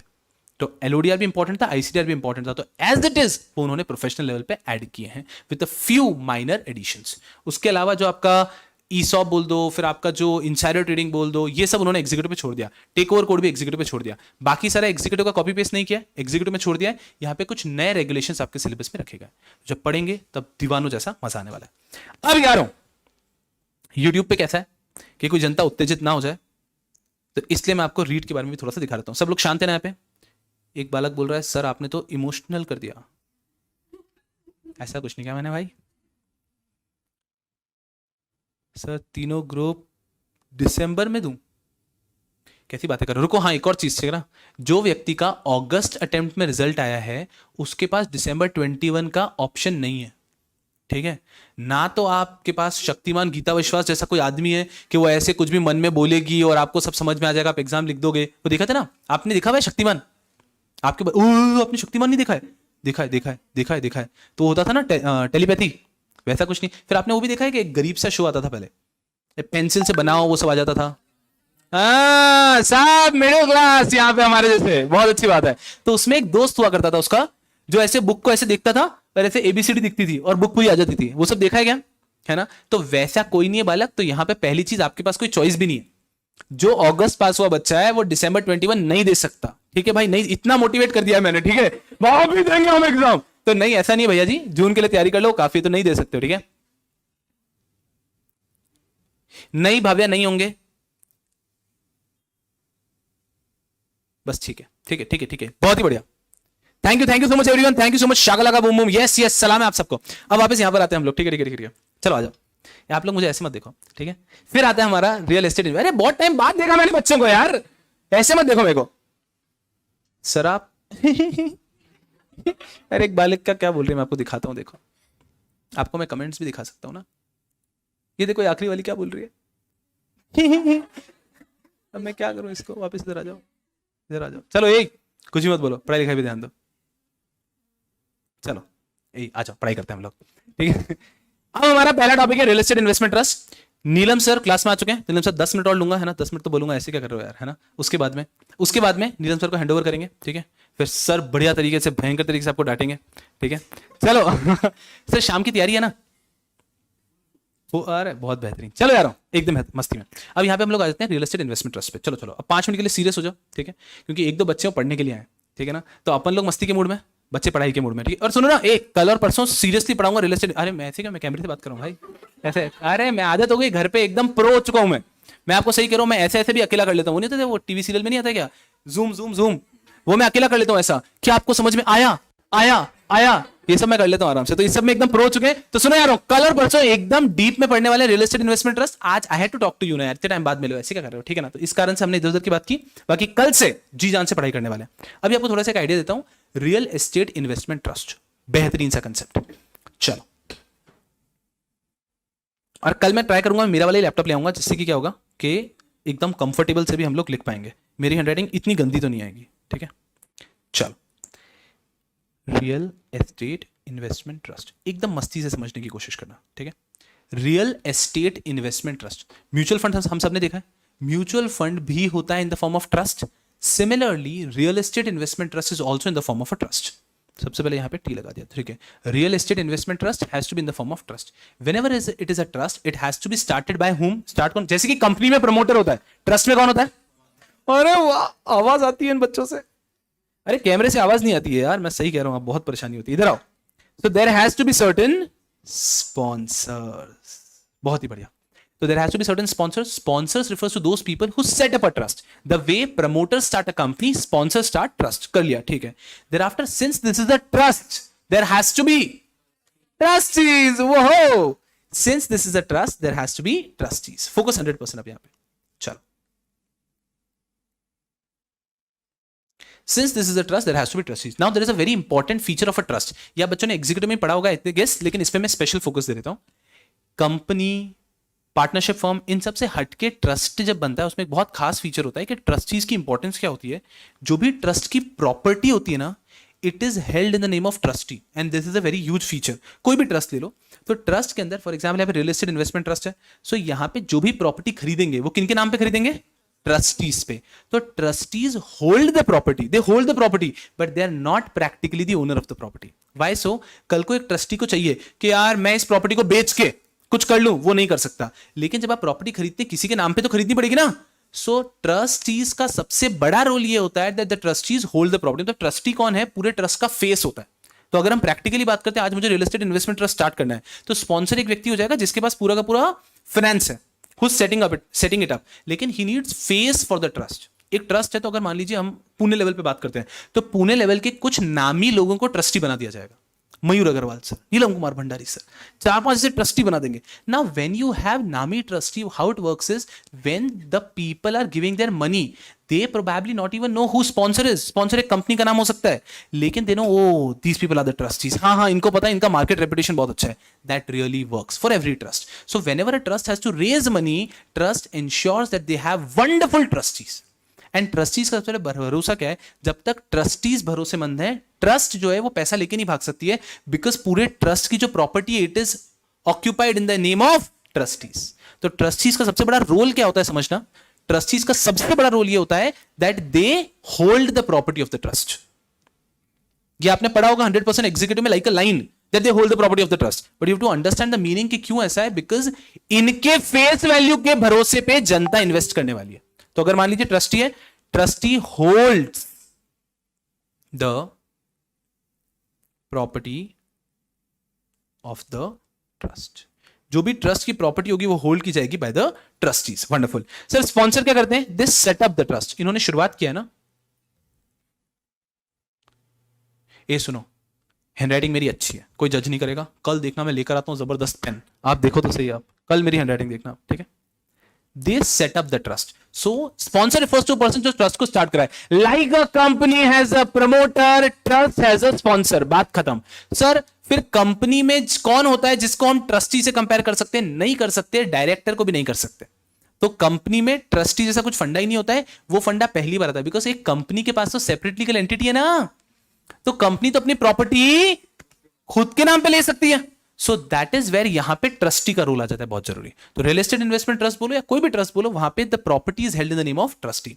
बट ये जो ट्रस्टी है ना, ये trustees are those people who have wonderful market reputation, their credibility is really high, but they are not subject expert.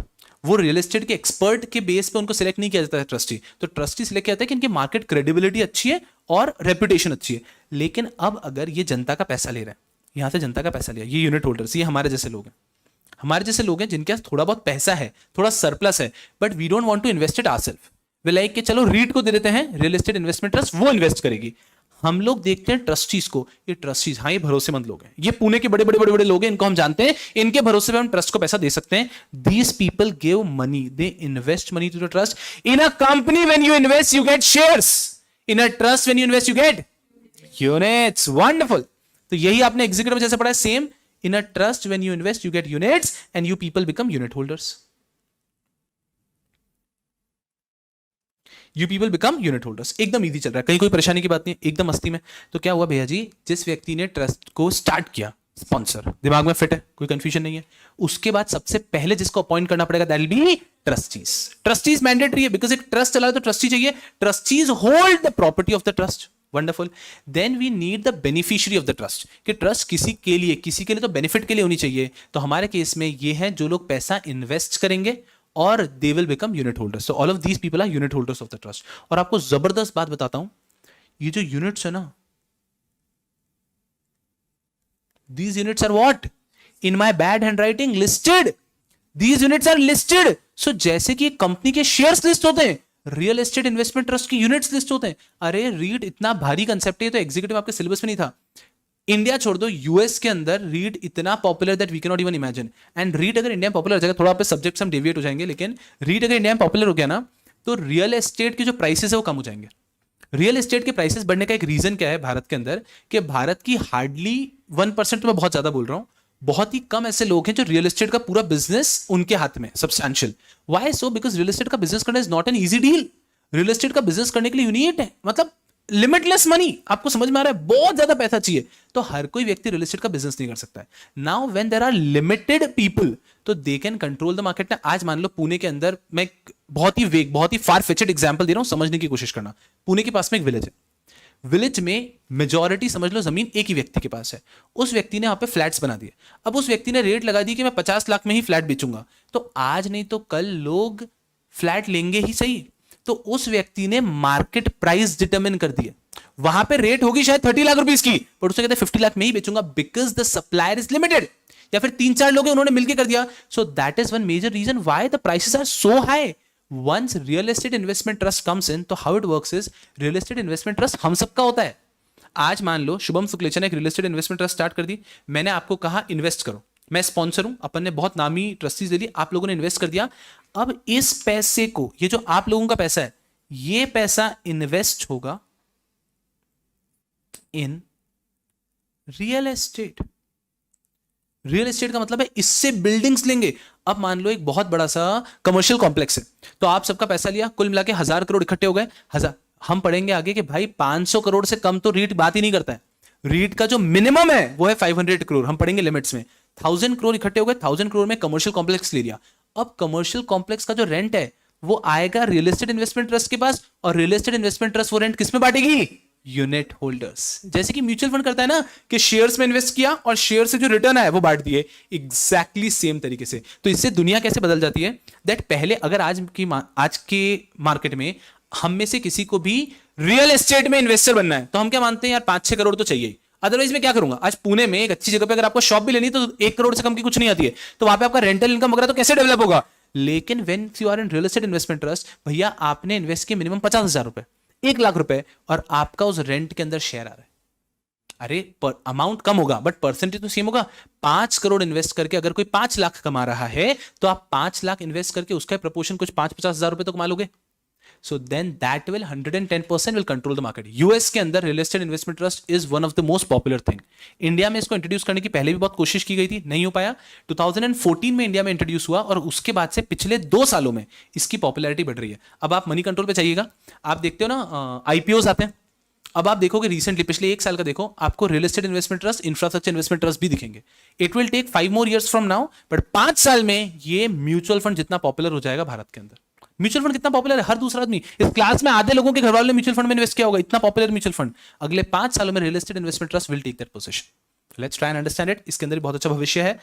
यहां तक हम लोग पहुंच चुके थे। एक लास्ट चीज और बताना चाहता हूं, ट्रस्टी आ गए, ठीक है। सबसे पहले स्पॉन्सर है, sponsors have set up the trust, thereafter comes trustee, trustees are the one who will going to be holding the property of the trust, thereafter we offer the units. यहां पे और भी चीजें पढ़ाऊंगा, जैसे कि ये लोग ऑफर डॉक्यूमेंट देते हैं, क्या ऑफर डॉक्यूमेंट दिया कि ये सब डिटेल्स हैं। देयर आफ्टर जो जो लोग इंटरेस्टेड हैं वो अपना पैसा देते हैं, वो लोग बन जाते हैं यूनिट होल्डर्स। तीन पार्टीज तो क्लियर है। पहली पार्टी कौन सी हो गई? स्पॉन्सर, सबसे पहले स्पॉन्सर आएगा। सेकंड पार्टी कौन सी हो गई? ट्रस्टी, कि हाँ ट्रस्टी भी जरूरी है। फिर अब पैसा तो चाहिए ना लोगों का, स्पॉन्सर अपने जेब से भी पैसा लगाता है, बट मार्केट से रेस करेगा। ऑफर डॉक्यूमेंट दिया, पैसा रेस किया, उन सबको दे दिए यूनिट्स।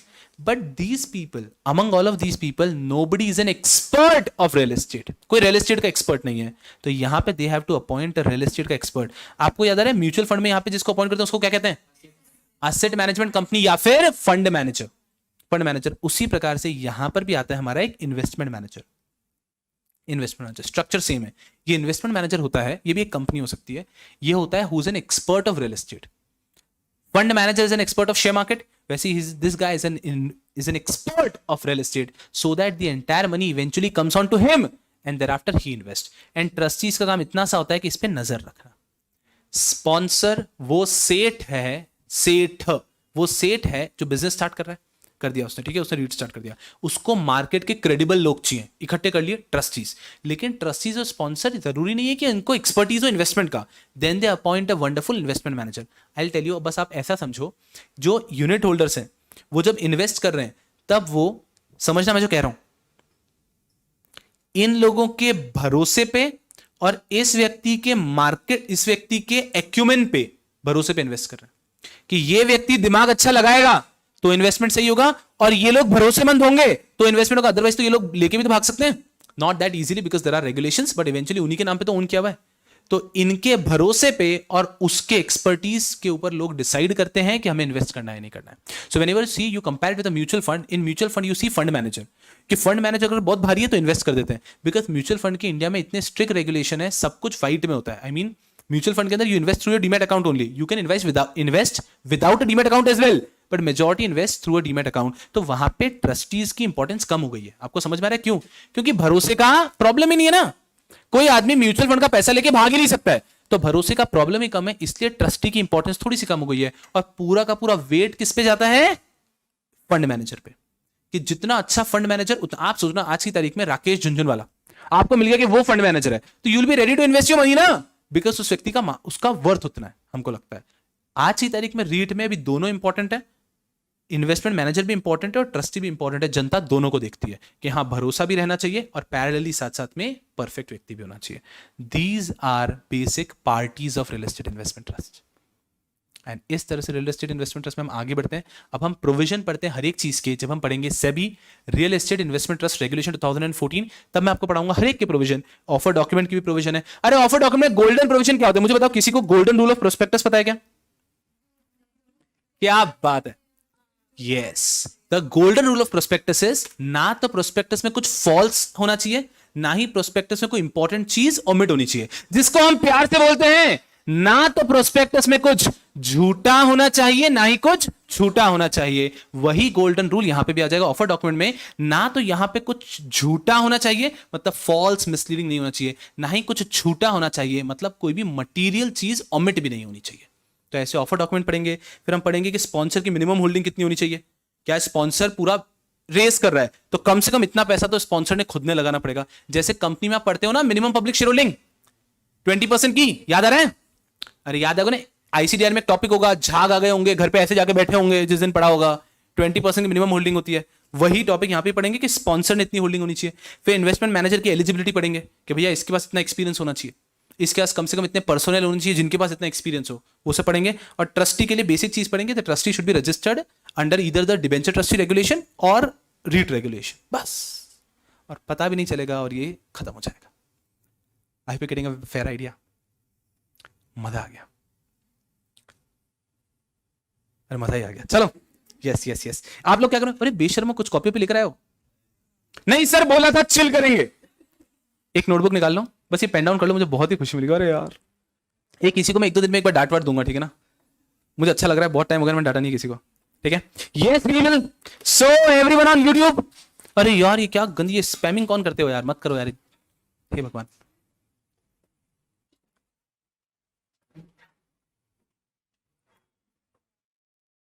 अरे प्रसाद सर ये अपना जो ये रहता है ना यूट्यूब पे जब कमेंट्स चलते हैं ना, तो अगर कोई स्पैमिंग करता है ना तो आप उसको ब्लॉक वॉक कर दिया करो, है ना। पता नहीं क्या गंदी गंदी बातें कर रहे हैं यहाँ पे कुछ यार।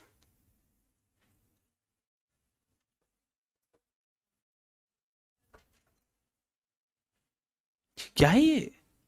अरे मैं आपको बताता हूँ यार, छी कौन करता है ऐसी बातें? लेक्चर चल रहा है, ये कैसा पारिवारिक शो है ये? पागल लोग हैं। चलो पेन डाउन करो। And yes we will for all the people on YouTube, आप लोग भी पेन डाउन करो मस्ती में, है ना। एंड बहुत बहुत बहुत बहुत मजा है आपके साथ में। इसी तरह से तीनों दिन तक बने रहना। 3 दिन के अंदर कल तो खूंखार तरीके से पढ़ाई करेंगे, और वापस रिपीट करो, जो डिसीजन लो ले लो, जो मन में आया कर लो, बस जी जान से मेहनत शुरू कर देना, ठीक है बेटा जी। अभी पेन डाउन कर लो। That will be all from my side. Thank you so much. It felt so good today, it felt so good that I can not express. Thank you so much for your nice patience, and I will see you people very soon. तब तक खूब खूब पढ़ो and खूब खूब आगे बढ़ो। Thank you so much. Tata. अब यारों सब लोग जो यूट्यूब पे देख रहे हो, एक अच्छे से स्माइल से बाय बाय बोल दो और बस अलविदा लेते हैं। इसके बाद में सेशन शुरू होगा, ये सेशन एंड होगा, वापस सेशन शुरू होगा नीलम सर का सीआरआई का। मैं यहीं पर हूं थोड़ी देर और, बाकी नीलम सर है सीआरआई का पूरा इंट्रोडक्शन देंगे और एकदम धुआंधार तरीके से मजे करने वाले। ठीक है यारों, thank you thank you thank you. अभी देखो ये कितनी अच्छी बातें कर रहे हैं, वो सब छोड़ो, ये देखो अभी देखो यार, ये तो एकदम ही फेस टू फेस की यादें ज्यादा हो गई, किसी का मोबाइल बच गया है। चलो यार बाय बाय, मिलते हैं आपसे कल सुबह 11 बजे। Okay bye bye. हा शाम को हम लोग जब क्रिकेट खेलेंगे ना, तो थोड़ा लाइव वाइव कर देंगे, ठीक है। तो आपका थोड़ा क्या दिल जलेगा बस, ठीक है, और कुछ नहीं। आप लोग अपने अपने घर में क्रिकेट खेलो, हर एक जगह, जहां जगह बेडरूम में जहां जगह मिल जाओ क्रिकेट खेलो, अपने ड्राइंग रूम वगैरह में, ठीक ना। आयुषी, मतलब जब तक आप लोग ऐसी कोई चिंता की बात नहीं है, ठीक है। अरे विनीत लव यू टू। आप लोग पढ़ाई करो, लिखो।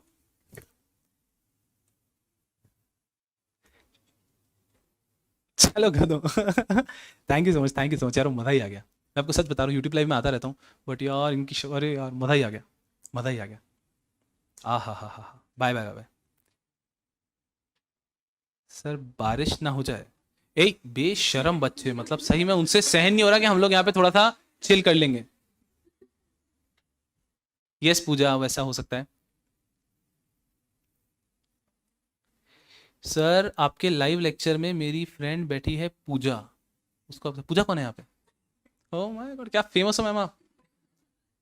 उसको आपके साथ पिक्चर, अरे मैम बिल्कुल पिक्चर लेंगे, ठीक है ना अपन, बिल्कुल आप चिंता ही मत करो।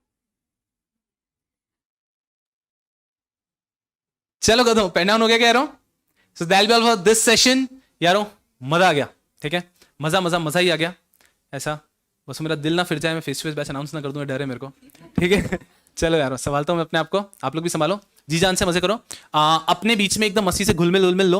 और एक व्हाट्सएप ग्रुप बना होगा ना आप बच्चों का, है ना। कोई अगर आप में से उसमें नहीं है ना, तो पीछे प्रसाद सर है, उनसे बात कर लेना, ऐड हो जाओ। सो दैट क्या होगा कि शाम को जो टाइमिंग वाइमिंग रहेगा ना, वेन्यू रहेगा, वो सब डिसाइड कर लेंगे, मजे से जाएंगे और एकदम तूफान मजे करेंगे, ठीक है ना। और फिर जी जान से पढ़ाई तो आपको करना ही है। So that will be all for this session. Thank you so much for your nice patience यारों। Tata bye bye. हा जबलपुर से बाय, अरे पुणे से बाय बाय। आप अरे बिल्कुल रुको, मैंने भी एंड नहीं किया। एंड कर दूं क्या, आप बोलो। अरे आ जाओ ना, अरे यार बहुत ही बढ़िया। सर ये आ रहा हूं, नीलम सर यहाँ पे आ चुके हैं। अब बहुत लंबे हो यार। मैं इसलिए आया, आप लोग इमेजिका गए हो या कोई भी एडलैब्स इमेजिका, या फिर कोई जो साउथ में रहते हैं वंडरलैंड वगैरह, मेरी go round roller coaster ride किया है? अभी आपने रोलर कोस्टर अटेंड किया, you have gone through roller coaster, correct. और फिर हम जब रोलर कोस्टर राइड अटेंड करके जब वो बैठ के बाहर आते ना, हमको 15 मिनट चक्कर आते रहता है, कुछ समझता नहीं। जैसे अभी आपका 1 घंटा 15 मिनट से आपको रोलर कोस्टर चल रहा था, और अभी वहां से चिल आउट होने के लिए हम क्या करते हैं, मेरी गो राउंड में चुपचाप बैठ जाते, बराबर है कि नहीं। तो अभी अगला 1 घंटा अपने लेक्चर में चुपचाप बैठना है। और एक चीज जो मैं देख रहा था, काफी स्टूडेंट्स, इनफैक्ट बॉयज भी, गर्ल्स का मैं समझ सकता हूँ, बॉयज भी सर को पिछले 1 घंटा 10 मिनट से सिर्फ देख ही रहे थे। किसी ने किताब निकाली नहीं, किसी ने पढ़ा नहीं, किसी ने कुछ लिखा नहीं, बट भाई अगला 1 घंटा अपने लेक्चर में पहले मिनट से सबको लिखना है, ध्यान रखना, ठीक है। मैं बड़ी खुली सोच का हूँ, ठीक है ना, सब देख सकते हैं, कोई परेशानी की बात नहीं, ठीक है यार। चलो तो अच्छे से पढ़ाई करो, और आई सी यू टुमारो। अभी आपका सीआरआई का सेशन है, एकदम जी जान से पढ़ो, है ना, और खूब आवाज करना, सर के लेक्चर में कोई परेशानी की बात नहीं है, ठीक है। और 5 मिनट बाद सर स्टार्ट कर रहे हैं, तब तक चिल करो, okay. Yeah that will be all, bye bye. या